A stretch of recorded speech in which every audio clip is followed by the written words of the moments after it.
Bida po ang mga pasyente ng Philippine Orthopedic Hospital sa kanilang bersyon ng Flores de Mayo. Patunay lang ito na hindi hadlang ang kapansanan sa buhay. Saksi si Aubrey Carampel.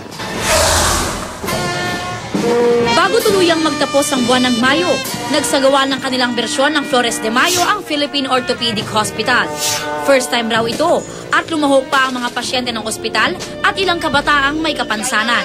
Kaya kahit medyo hirap, game na game nilang inikot ang 1 kilometrong palibot ng ospital. Si Camille nakasimento pa ang paa. Mahigit 1 buwan na siyang nagpapagamot sa orthopedic matapos mabiktima ng hit and run. Anong feeling na sagala ka? Masarap po. Masaya. Lumahok rin sa Santa Cruzan sina Donna Rose at Dayan, kapwa estudyante sa Bahay Mapagmahal, isang eskwelahan sa loob ng orthopedic. Hindi ka pa napapagod? Hindi naman po. Okay lang? Okay lang po. Kaya pa? Opo. Magandang pagkakataon to na makasama kami. Tulad ko na may mga kapansanan. Masaya po. Hindi rin nagpahuli ang mga empleyado ng ospital.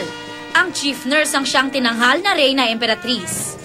Maganda ho kasi at least may cooperation ho lahat. Ang chaplain ng Philippine Orthopedic na si Father Arnold Abelardo ang siyang punong abala ng Flores de Mayo. Yung kagandahan, hindi sa sino nakakalakad, hindi ang kagandahan ng inaano namin, nasa puso.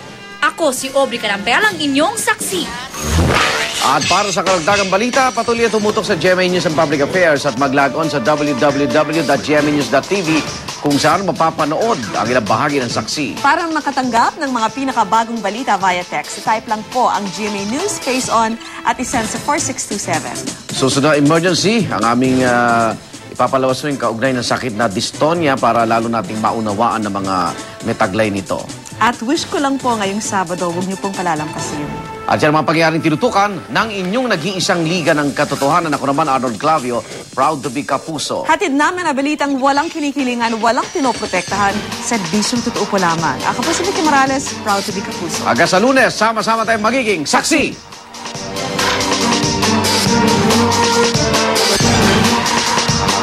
Nagawa